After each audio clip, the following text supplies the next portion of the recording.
All right, people. Talking about my artwork is incredibly difficult. It's like trying to explain a dream to someone. Hearing someone else's dream is pretty boring. They tell you this nonsensical story like it's the most mind-blowing shit in the world, and the only honest response a person can ever give is, I guess you had to be there. Dreams are experiences. They're not stories.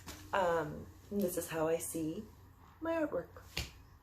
You know, as an experience while I'm making it, obviously. At times an unpleasant one. Honestly, once I am done, I mean, is any artwork ever done? I don't really care about the end product. The process is the exploration of an idea, and then I want to move on and not look at it ever again, which is not a great mindset for an artist, but we're working on that. Trying to visually communicate an abstract feeling is very difficult. I can't seem to stop trying though, which brings us back to these processing videos.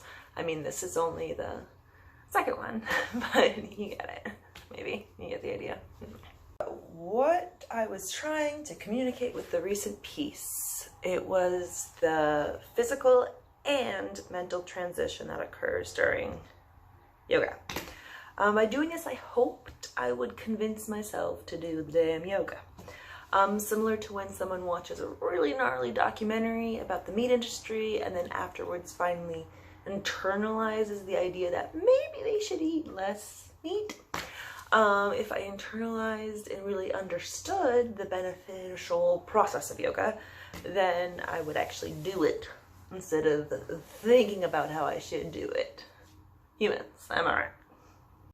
To give you a better visual, here's some of the artists I was really inspired by for this piece. And if I can figure it out, I'm gonna cut images of their website.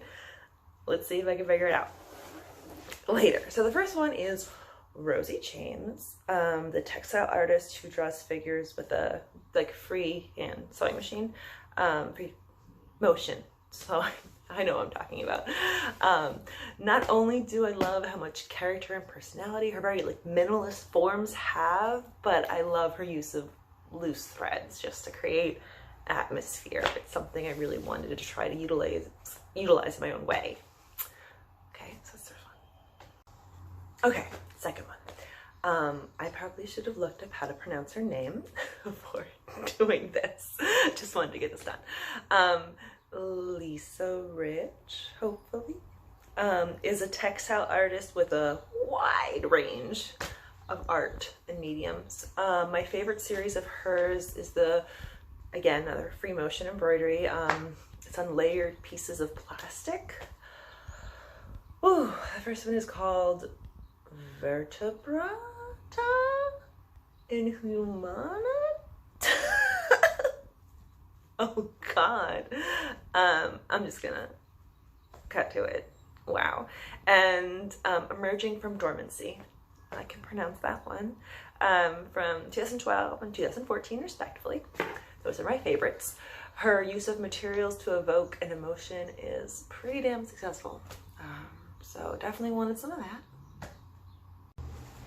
Okay, third artist and last one is Alan Dindo. D-I-N-D-O. Yes. He has some anatomical pieces with thread that are gorgeous. I love this technique and the feel. I feel like that, because they use it in some really cheesy Pinterest artwork, you know, with the nails, and then you just take the thread and make an image with it. And I feel like that has a lot of potential, and I've played with it before, but so my favorite of his using that technique is this piece called In Your Arms. The layered threads create a type of depth and shading that really brings, it really makes you feel the musculature of the arm. It really brings it to life to me.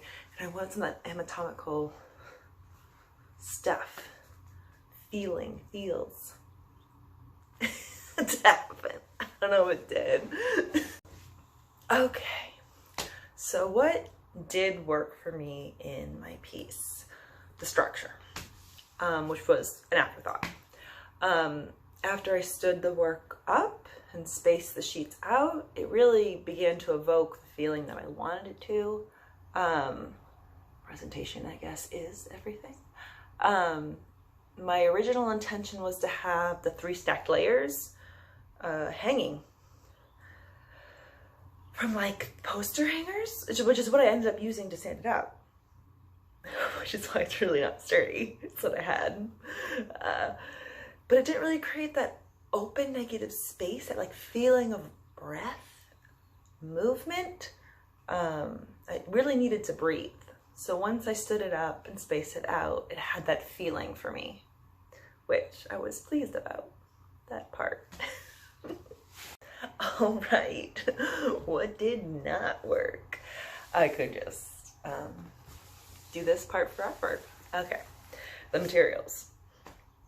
This is an ongoing problem for me with all of my projects. The vellum was not as sheer as I thought it would be, which was the original reason I was drawn to it. Like the idea of a sheared cardstock sounded perfect for the project. Usually I've worked with like embroidering on watercolor paper, so I thought it might be a similar feel, just like sheer. No.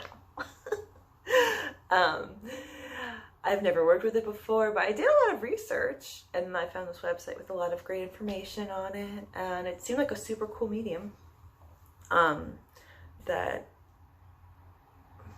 I was interested in exploring, and it didn't really work out. So unfortunately, the plastic-like surface of the vellum doesn't cut well. It was hard not to ruin the piece every time I tried to make a tiny cut with an X-Acto, and the sewing needle holes were huge. It like wounded so badly. I work with leather, so it's like, wow, okay. It would sometimes cause cracks in the surface. But I do really like the texture of the vellum. In context, like once I stood it up, it has that ethereal feel, the way it like captures light, that I think worked really well for atmosphere reasons. But at the end of the day, I don't think me and vellum are gonna be good friends. Also, something that didn't work at all was the stands themselves, which were originally the poster hangers. They are incredibly faulty. To like glue gun them to my desk to take the pictures because they wouldn't stand up on their own. I would really need to figure out how to make them more sturdy. Yeah, that would be important. It worked for the pictures though. What would I change? Okay, I would plot out the cuts more strategically. So when I layered the 3 pieces, they would work together more concisely on purpose, instead of, you know, it was kind of a in the moment decision where to put the cuts. And I would have liked them to work together more, like all the 3 pieces kind of communicating more together. I would probably double up the vellum so it stood more stiffly. The loose threads that run through each of the 3 sheets connecting them really pull the vellum because it's not super stiff. So that would, I think, create a better effect in the in-between spaces if it held its own more. I would definitely use thicker thread for the transition parts, which I probably could still do. But again, I'm ready to take a break from this piece. I think that's it. Okay, it's not horrible. I'll take it. If you want to learn more about the concept of the work in my discoveries exploring the theory of yoga, check out my website because I wrote about it a lot on there and I don't feel like diving into it again here. It is literally all written down. Also, it gives me a reason to tell you to look at my website because I think it's really pretty right now. My friends told me that I need to get a microphone and talk more clearly in these videos. So I definitely can do the clearly part, but considering the only person probably watching these for like funsies is my dad. Hey Dad.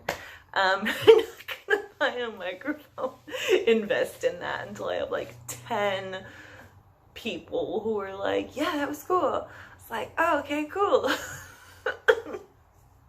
But I'm honestly just doing this for funsies anyways. So until next time, YouTube.